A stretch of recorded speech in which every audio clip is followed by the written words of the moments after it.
Welcome to Avenue Vineyard Community Church online teachings. Our prayer is that you would learn and grow through listening about the teachings on Jesus and the Holy Bible. Please come visit us in the Crystal Kids Youth Center in Edmonton, Alberta. Our address is 8718 118th Avenue Northwest.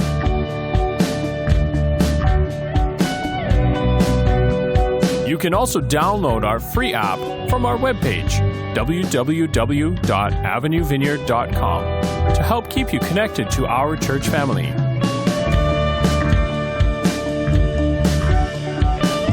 Donations, tithes, and offerings can be made through our app and on our webpage.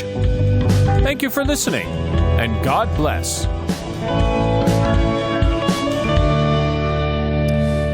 So you can see my message this morning, I've titled Freedom Through the Wilderness. And I think this is going to be a little bit of a series. We're going to see how it goes. I'm planning that this some aspect of reflecting on the wilderness and wilderness experiences might be a little bit of a theme for the next little while.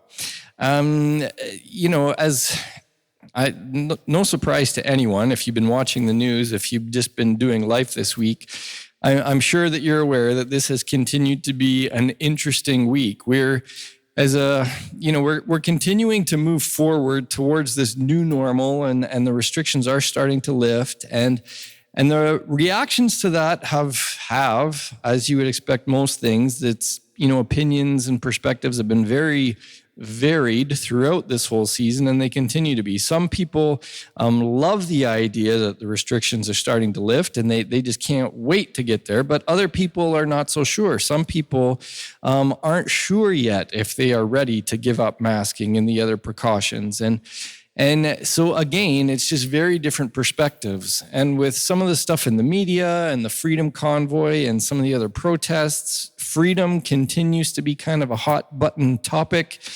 And I think in that, we need some intentional reflection to consider, freedom. Like, what is it? What exactly is freedom? What should it mean to us? What does it look like? How do we experience it today? And I think an important consideration with all the stuff that's in the news, the polarization sadly continues. And even if you're trying hard to get a good picture and understanding of what's going on, it's really tricky to do so. We're getting told a lot of different versions of the truth. I've seen videos representing kind of what both sides are claiming is true, and yet the presentations are so different. One extreme side is portraying, violence and ignorance and blah, blah, blah. And the other side is like, no, we just want some peaceful change and we just want some dialogue. And it's hard to figure out what is it, because again, the polarization and the conflicting views, I think it can be a real challenge to find a healthy perspective and a healthy way forward. Which is why I think it is especially important for us as Jesus people of his presence. I think it's important for us to remember the essence of Jesus' prayer in John 17. This prayer was for us to know the closeness of God, and that as we all come closer to his heart, that we would grow as a community in love and unity. And I really do think that real truth, God's truth, Jesus' best truth for us in these days is going to be something that unifies. So if we're not seeing unity, or in the areas that we're not seeing unity, then I think that in those instances, the perceived truth, I think it really could be lacking. And I think it might mean that we need to ask some better questions and keep trying to learn. Some of you might remember this story and example. There was a lady during World War II, a lady named Corrie ten Boom. She lived through the oppressive days of World War II. She lived through the experience of the Holocaust.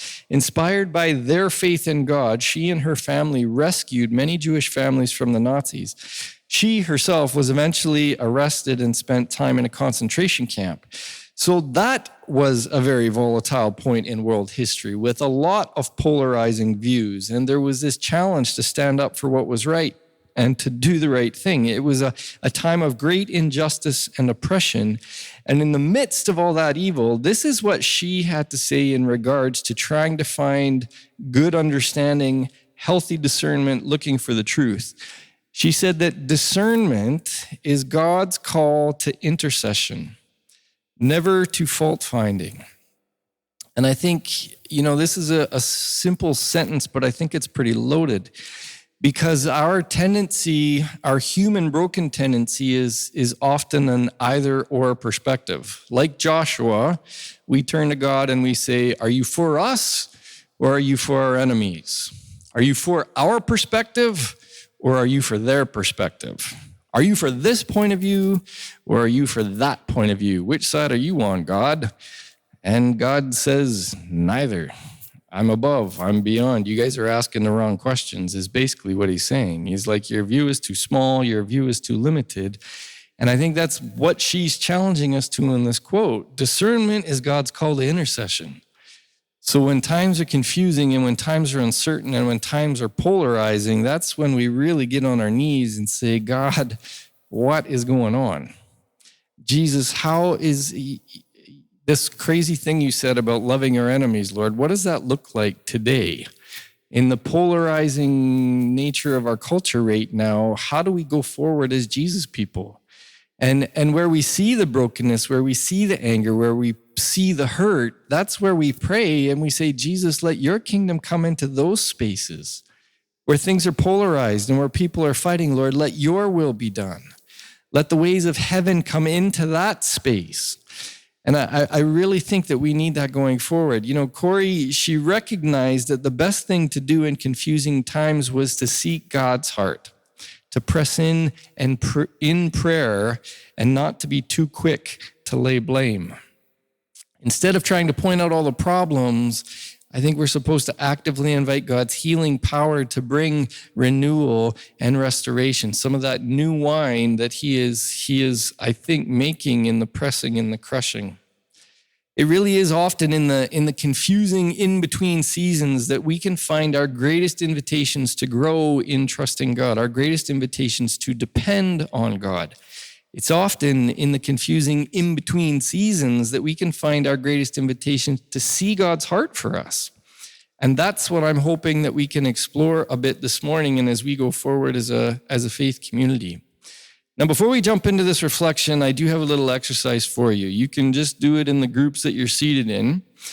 But I want to do, and we'll try and do this quick. I'm just going to give you a few minutes for this. But the Bible is this really big story of God's life with his people. Some people say that if you take the first 2 chapters of Genesis and you put it together with the last 2 chapters of Revelation, you have a complete story.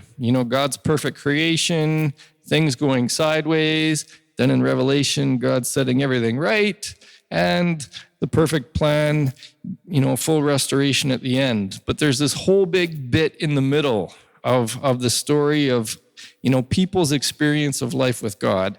And I think if we look at that big story, we can see some common themes. There are certain big themes that are woven throughout the big story of the Bible, throughout our human experience. And that's what I want you guys to consider. Just take a few minutes, think of the big story, as much of the big story as you know, and see what big themes you recognize. So that's your task. What are the big themes? You've got a few minutes to chat on that, and then I'll call you back in. Go. All right. So in your minute or two of discussion, were there some big themes that you guys recognized and took note of? Just shout out a theme.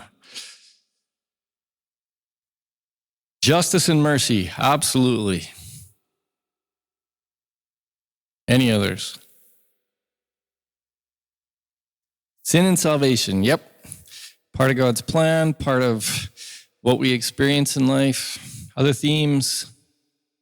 What was that, Kristen? Vengeance and forgiveness. Yeah, there's all these cycles of various forms of things being broken and then God putting them back together again. There are a lot of themes that are, it's an interesting story that's woven through the Bible, and we do see that some of the patterns repeat themselves. And I mean, you've maybe heard this too, when it comes to history, those that don't know history are doomed to repeat it. There are certain, being human, and a lot of our human brokenness, it's not new. We're broken in a lot of the same ways, and we're broken in those ways over and over again. We often make the same mistakes over and over again. And that's fortunately where we have this God of grace, and his grace is new every morning, and we often need it new every morning because we typically have messed it up pretty bad by the end of most days. So, but some of these themes, there's, with creation, we have, God's goodness, and he made everything to be good, and there was this fullness of life and paradise. And then we have this brokenness, and there's a form of slavery. There's slavery to sin. With the Egyptians, or with the Israelites, in Egypt, we see them in slavery there. The New Testament talks about how we can fall into slavery of sin. There's this theme of slavery, but we also see rescue. We see, there's the rescue from sin that Jesus brings us. There was the rescue of the Israelites from Egypt. God rescued. God continually brings rescue to his people. But here's another common theme, is wilderness experiences. When things got all broken and messed up in paradise, where did Adam and Eve, they actually got evicted. They got evicted from Eden. Where did they go? God kicked them out into the wilderness.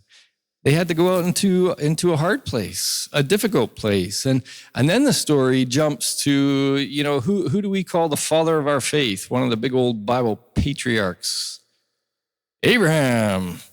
And where does his story with God start? In the wilderness. God sends him to a new land. He's wandering in the wilderness. God rescues the Israelites. Where do they go? The wilderness. They're on pursuit of the promised land. They find the promised land for a while and think they have a really prosperous time. But then they get off track and there's brokenness, and where do they end up?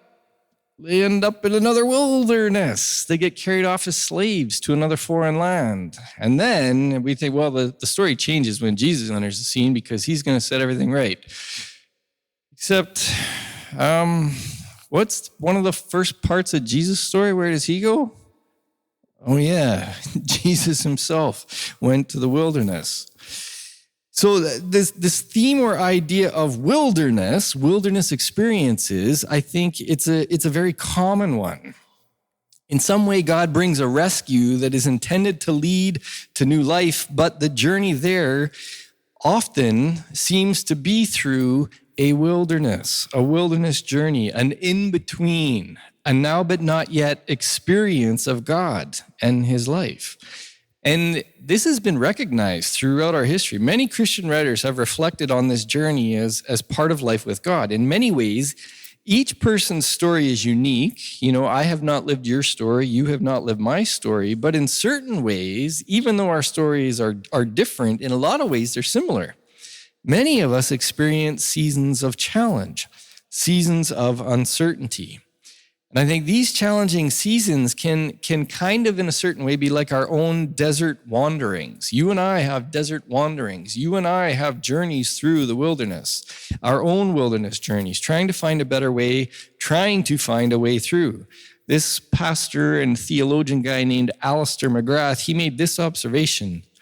The Exodus, this big story of the Bible that has been, they've turned it into a movie a couple times. Charlton Heston, got a lot of screen time with, Moses, the Exodus. But the Exodus tells our story. It's not just the story of way back then. It's common to our experience today over and over again. The Exodus tells our story. Each of us has a personal journey to make from our own Egypt to our promised land. We have left something behind in order to make this journey. We have had to break free from our former lives in order to begin afresh. We were in Egypt. We were delivered from bondage. We are in the wilderness on our way to the promised land. The story of the Exodus involves us because it is about us. Not just a good story from way back at the beginning. It's a story that is very relevant to our lives today. In many ways, the biblical story of the Exodus reflects our own journeys with God. And this is part of what I'd like to explore in the upcoming weeks. I think as we try and navigate our way forward towards a new normal, I think in many ways it has been a time of uncertainty and confusion. And in just a couple weeks, we are beginning the season of Lent. It's hard to believe. 2022 feels like it's just started. But in 2 Wednesdays from now, we begin Lent, this season of preparation where we try and intentionally prepare our hearts for Easter.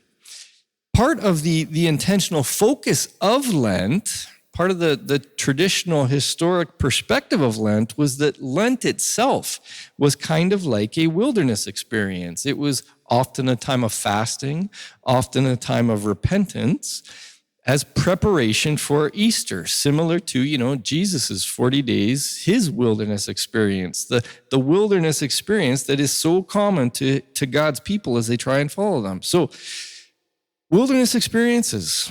A couple weeks ago, we considered that after their rescue from Egypt, the Israelites had to go through a wilderness wandering. They had to enter the wilderness, the in-between. God couldn't just transplant them from Egypt into the promised land. They had to walk through that in-between because there were some lessons they needed to learn. The unpredictable was on purpose to help them to learn to trust and depend on God in new ways for them. And I think maybe we need to learn this lesson too. Giving up a sense of control, embracing the unpredictable, learning to trust and learning dependency. It was their path to true freedom, and I think it might be our path too. In the weirdness of this season, maybe losing our sense of control and embracing an unpredictable wilderness season, maybe that is our best path towards a fuller experience of freedom. Even Jesus himself had to go through a wilderness experience as part of his journey. Jesus saw it as an essential part of the journey, so why should we try and skip it? I know that at times, it can be unpleasant. It can be uncomfortable. That is often people's experience. Consider Israel after God rescued them from slavery. They end out in this wilderness experience, and we talked about this a couple weeks ago, but do you remember how they responded? They didn't like it. They wanted to go back to Egypt. They wanted to go back to captivity. They wanted to go back to slavery, which to us, it seems weird. These people had just been delivered from slavery. Why do they want to go back? Like, think about it. They did. They wanted to go back. Why? Because it was predictable. And because it was something that they knew, there was a measure of security in it. They could make sense of it. I think it's important for us to ask as we go forwards towards a new normal, are some of the things that we're grasping for things that, we might be familiar with, we might have been used to them, but are they really good for us? As we go forward, how might we learn to better trust and depend on God?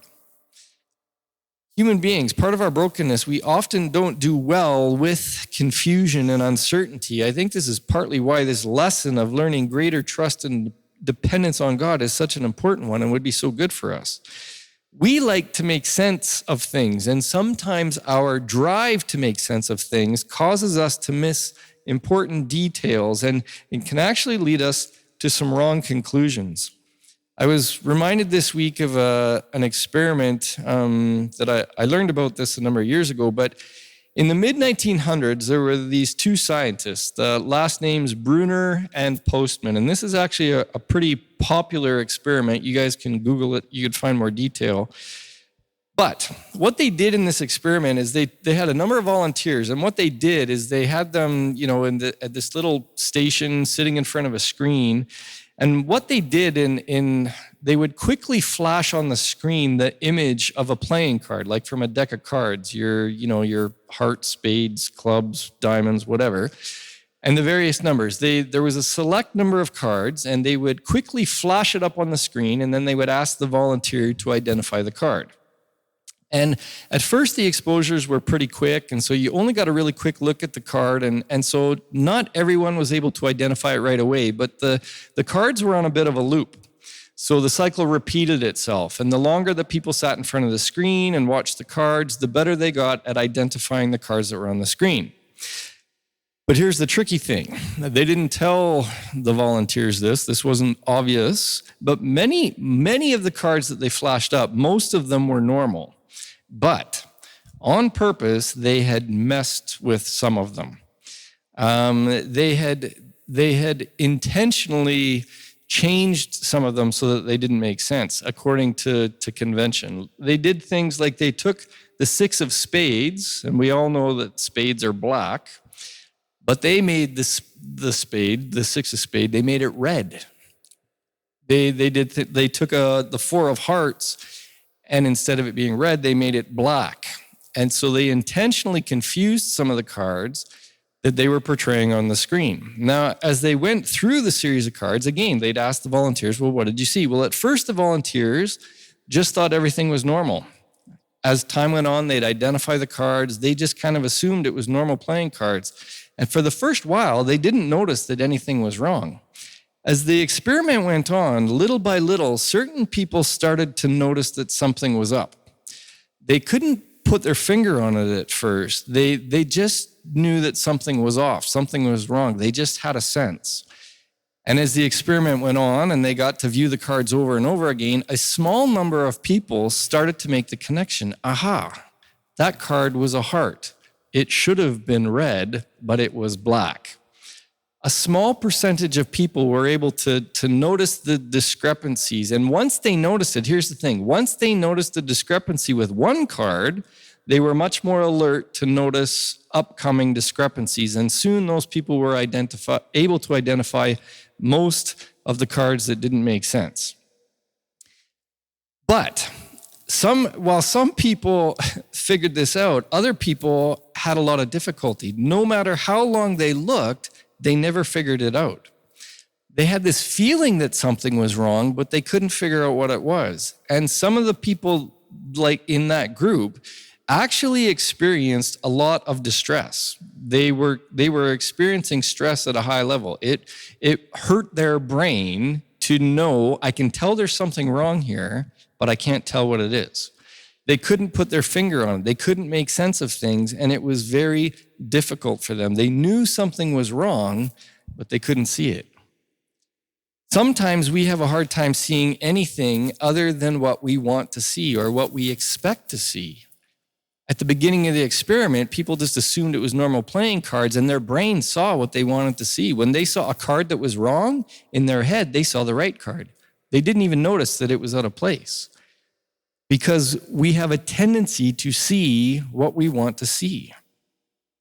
The wilderness experiences can help in this area because they are unsettling. They're discombobulating. We're not in control. Things don't make sense. It causes us to stop, reflect, think, reassess.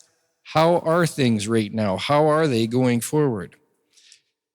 So I think that that's one way that wilderness experiences can actually be a gift to us, helping us to take stock of where things are really at. And today I want to reflect on some of the lessons that I think we can learn from one of the earliest Bible stories. I mentioned this guy, Abraham. He is considered the father of our faith, and his wilderness story is one of the first ones in the Bible. So I just want to reflect on that a little bit this morning. This story of Abraham, I think, is a story of how God refined or developed Abraham's faith in the wilderness. It was in the wilderness that he got to know God. It was in the wilderness that he got to understand God and his ways. And I think that we can learn some important lessons from his example that we can really benefit from in our own current season. So part of Abraham's faith journey was learning what God was really like. God had to show Abraham what he was like. For Abraham to have faith in God, he needed to have his understanding of God refined and shaped. And there's a particular reason for this. Do you guys remember, we automatically look at Abraham as, the father of our faith and the father of the Israelite nation, and he became that. But where did he start at? Do you guys remember where Abraham is actually from? Yeah. Yeah, and that part of the world, do you know what the modern equivalent is today? Yeah, Iraq or Iran. So from our Western perspective, this is just a big general. If we were to consider, on planet Earth, who are the enemies, who are the bad guys, in our perspective, it's all those guys in Iran, them and their nukes, them in North Korea, they're the bad guys. Well, guess what? Abraham was originally one of those bad guys. The father of our faith was an Iranian. And before God picked him as his guy, like that's where he grew up. And that was the culture he was a part of. And in that part of the world, they worshiped a lot of other things as gods. They were not monotheists. They didn't believe in the one God. God revealed himself to Abraham, but this was a new thing to Abraham. This one God thing, this is new. We have lots of gods where I'm from. We got lots of things that we worship. So Abraham had to learn about this one God and had to grow in his understanding of this one God and what is this one God really like? And it was through his wilderness journey that he got to know God, and it was through that journey that he became the father of our faith. And I think, the Abraham's story, it really starts in Genesis 12. And what we get to see at the beginning is what could be called a partial obedience, which I think we can really relate to because Abraham's just like us, especially in our personal wilderness wrestles. In chapter 12, this is one of the first instructions that God gives to Abraham. God has revealed himself to him. He said, Abraham, you're going to be my guy. I'm going to introduce you to who I am and what I'm all about. And this is what I want you to do. I want you to leave all of your relatives and leave your father's household. It's a way of saying, I want you to leave all your belongings behind. Leave it all behind. You're having a new beginning. I want you to go to the land that I'm going to show you. You're going to be my guy. We're going to start this new thing. Just get rid of it all, walk away from it all, and let's start this new thing. And Abraham says, okay. So after God's been really clear, leave your relatives. Abraham, he does leave, but he takes Lot, who was his relative. He takes his nephew. God said, leave your relative. Abraham, no, I think I'll take him. I'll take Lot. He says, leave all your belongings behind. And Abraham takes all his belongings with him. He took everything he owned. So it's a partial obedience. He does go. He gets credit for going. God said, leave your father's land, go to a new one. He did do that. He just broke a couple of the rules. He took Lot and everything he owned. And when he gets there, it's the beginning of his wilderness journey. And it's the beginning of where he starts to learn what God is really like and where his refining starts in the wilderness. And it is a process. It's stretched out over the span of about 25 years. He didn't go through like a 6-month catechism and then get baptized and, yep, now you're good. He was in this wilderness for 25 years where he'd make some progress, he'd get to know God some, he'd mess up, he'd take a couple steps back, God would correct him again. When Abraham started out on this journey, he was 75 years old. And God started, right in the beginning, he had this great promise for Abraham, I'm going to give you a son. You haven't been able to have a son yet? I'm going to give you a son. You're going to be the father of this great nation. Well, that didn't happen until 25 years later. It took 25 years to walk into what God was trying to lead him into. And during that process, over that 25 years, we get to see his faith develop. Now, we're sick and tired of dealing with COVID over the past 2 years. Well, Abraham was going through uncertainty and empty promises for 25 years, that wilderness journey. And in that wilderness journey, it was a stripping away of wrong ideas about God. And I think we can learn from his story because I think it often works for us in the same way. In some way, Jesus is revealed to us and we figure out, Jesus is the best way forward. I'm going to follow Jesus. But then we haven't got it all figured out. We have to mature in our faith. And it's often through many instances of partial obedience. It's like, okay, God asked me, I feel him leading me in this direction and I'm kind of going to do that, but I'm not totally ready yet. Or I know Jesus said to do it this way and I'm kind of going to do it his way, but I want to do it my way a little bit. And we have these succeeding partial obediences. And as we grow in the process, I think we can find opportunity for healing. But there are a number of lessons I think we can find from Abraham's story, and here is 5 of them. And I think these first 3 lessons, they really kind of go together. You know, we see in Abraham, he had this idea of, and again, this fits our human brokenness, we have a lot of insecurities. And so we look for outside things to prop up our insecurities. And Abraham was no different. Strength in numbers. He didn't want to go by himself, so he takes Lot. He was trusting in his wealth and what he had. God said, leave it all behind. And he said, no way, I'm taking all my possessions when he first sets out. He was trying to do it in his own way. And he was learning the ways that he needed to trust God. We get to his 3rd lesson, doing God's work in a human way. Do you guys know what part of the story that's referring to? Yes, Ishmael. God had promised Abraham that he was going to give him a son, and he basically said, you know, when the time's right, I'm going to give you your boy. And Abraham and Sarah got sick and tired of waiting and said, no way, we're going to do it on our own. Sarah said, you know, go sleep with my slave and you know, she'll get pregnant, give you a son. That will be our son. So I'm tired of waiting for God. Now we're going to take it into our own hands. They had to learn that they couldn't just take things into their own hands. Trusting God, depending on God was a deep thing that they had to learn. The root problem of these 3 lessons, it really could be that Abraham didn't see God as a father who cared enough or who would really provide for his needs. He was having trouble trusting him. Abraham knows that God has called him to go to this place, and later he knows that God has promised him a child, but at these points, he still doesn't trust that God is going to provide for him. He's not convinced that God cares that much, so he takes a security blanket. He takes Lot, and he takes all of his possessions. But as he journeys with God and he experiences over and over God's protection and provision, he gets to the place where he can finally start to trust God for his provision. In chapter 13, we see a picture of this. His growing confidence in God, it gets him to the place where he can say to Lot, okay, Lot, we need to separate now. You need to go your own way. You take whatever land you choose. And this is showing his trust. He didn't say, hey, Lot, I'm older, so I get first pick. I want the good land over there, and you can have this secondary stuff and whatever. Come ask for help if you need it, and maybe I'll gift you out of my abundance. He doesn't say that. He's like, Lot, we need to go our separate ways, but I trust God now. So you take whatever land you choose. You can take the best land, up to you. Even if it's the best, it's okay. So Abraham was getting to the place where he could learn to trust God for his provision. But with Ishmael, Abraham had to learn again how to do God's work God's way.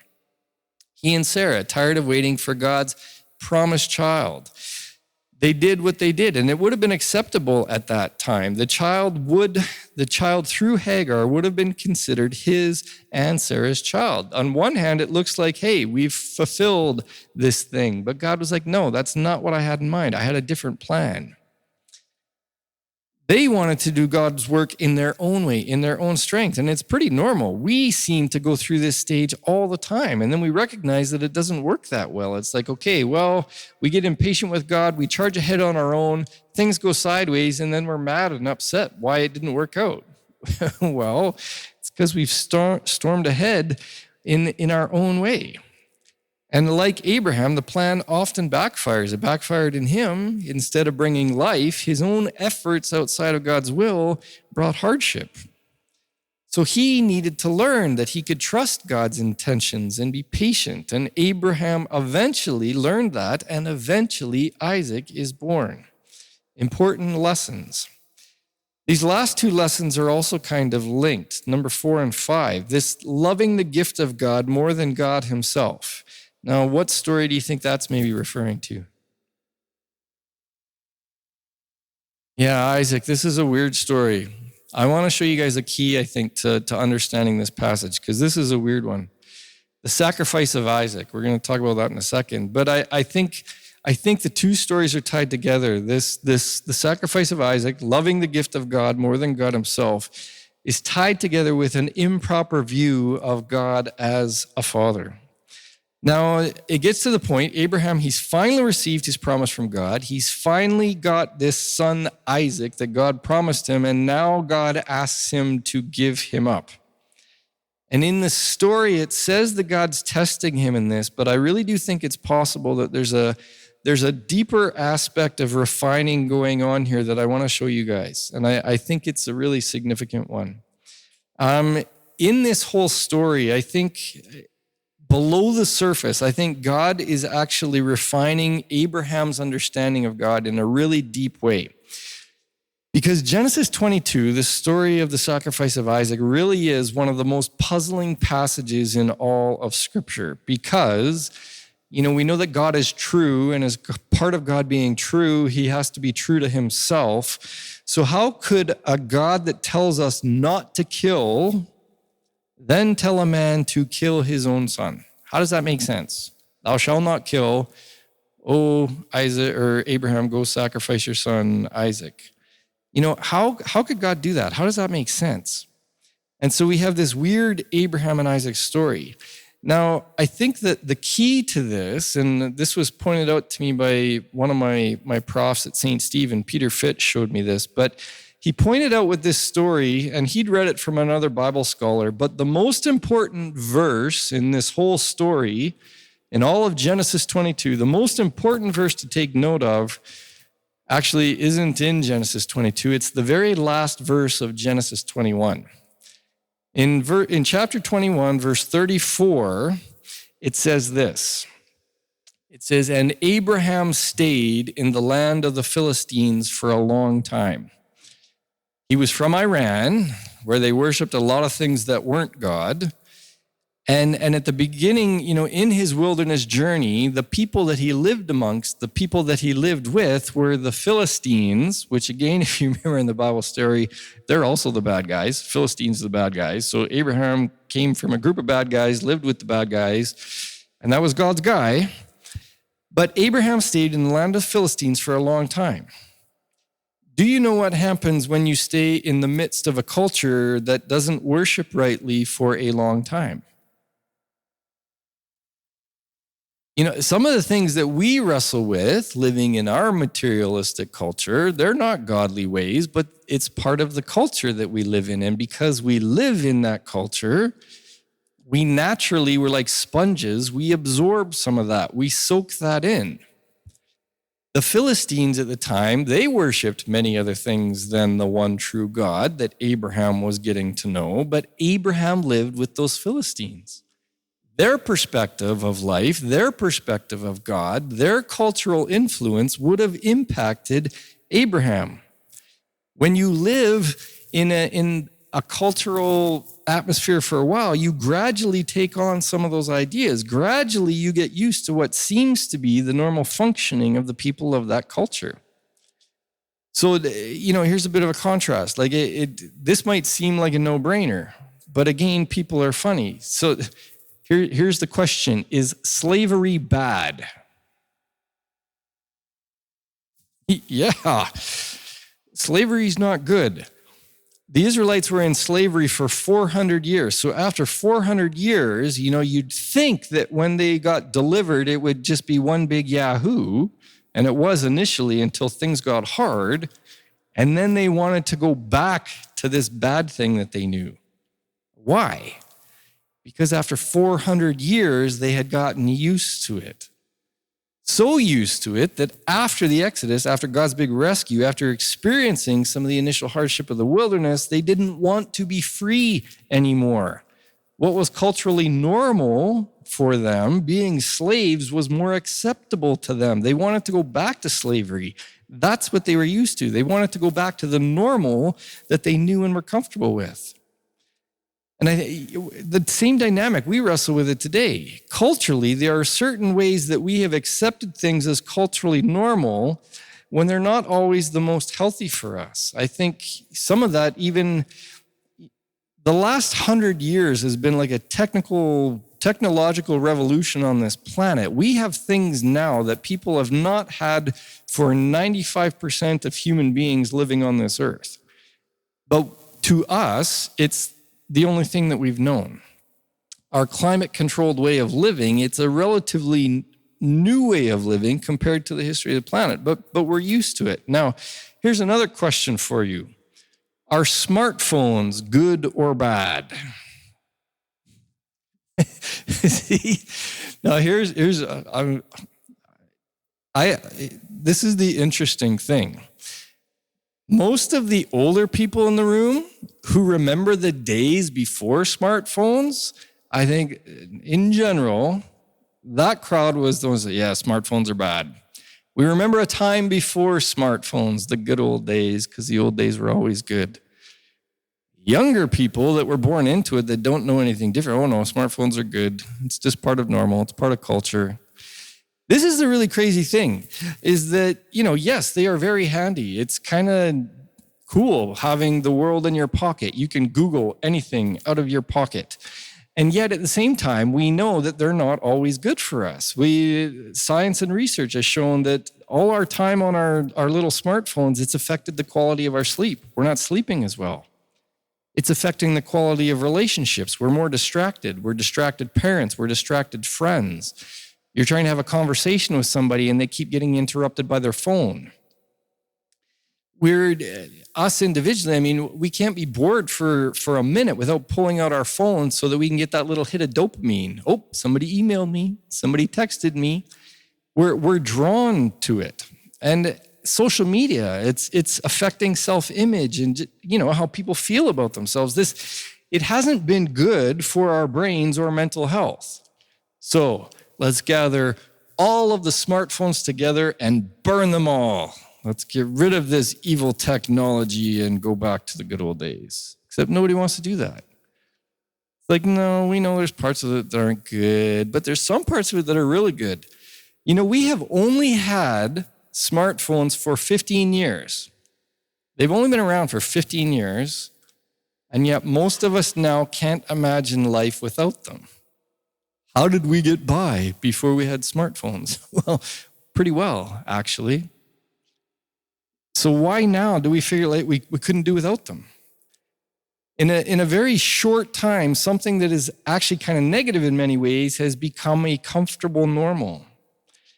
And there's a similar dynamic going on with Abraham. He lived with the Philistines for a long time, so some of their mindset had saturated his mindset. How might this have affected them? Now, this doesn't always come to mind to us right away, but part of Philistine practice, part of their regular practice was child sacrifice. The Philistines worshiped this god named Molech, and part of the way that they worshiped Molech, they had a big statue of Molech. And this statue of Molech, he had his arms, both arms outstretched like this. Now, this idol of Molech was actually hollow, and the inside of it was like a burning furnace. It was a fire. They'd start this fire up, they'd stoke it, they'd get it going, and then, as a sacrifice to their god Molech, they would place babies in the arms of Molech, which would then roll down his arms into the consuming fire. That's how the Philistines sacrificed children. That's what they thought their God demanded. That was the culture that Abraham was a part of. So this new God that he's getting to know, when he says, sacrifice your son Isaac, Abraham's thinking, this new God is kind of like the old God, child sacrifice. I think this can make the story of Abraham and the sacrifice of Isaac a little bit interesting for us. It could be kind of like God is saying to Abraham, okay, Abraham, I'm going to test you in this area. This is a two-pronged test. I'm helping you see this love of the gift and how the love of the gift contrasts with your love and commitment to me. That's one thing. This is a litmus test of understanding true loves. Are you loving your own thing? Are you loving me first? We're going to get to that. But what he's also doing is walking Abraham into his deepest nightmare. God, in a sense, is saying to Abraham, you think I'm like this, Abraham. You're still getting to know me. You think that I'm the way the Philistines think of me. You think that you get my blessing. You think that you get my favor by offering your children in sacrifice. You're afraid that I might be that kind of God, just like what you're used to. Okay, well, let's walk forward into this future together and see what it looks like. And he does. God walks with Abraham into his deepest nightmare, thinking he's going to have to sacrifice his child, and he can't hide from it. He has to face it. And then he finds out, God teaches him that that's not who he is. God won't let him go through with the sacrifice. God provides a ram instead. He shows Abraham that he is this loving father. He's not like the way the Philistines view their God. This is a different God. God is a God of love. He's not harsh like Abraham was afraid he might be. Now, I think in many ways we misunderstand God too. We're sometimes afraid that God might hurt or disappoint us in a similar way. Often when we go through something hard or difficult, like a lost job or a failed marriage or a family tragedy, some other lost promise, we often, we blame God for it. Many of us have this tendency to question why it happened, and then we think, well, God must be punishing us.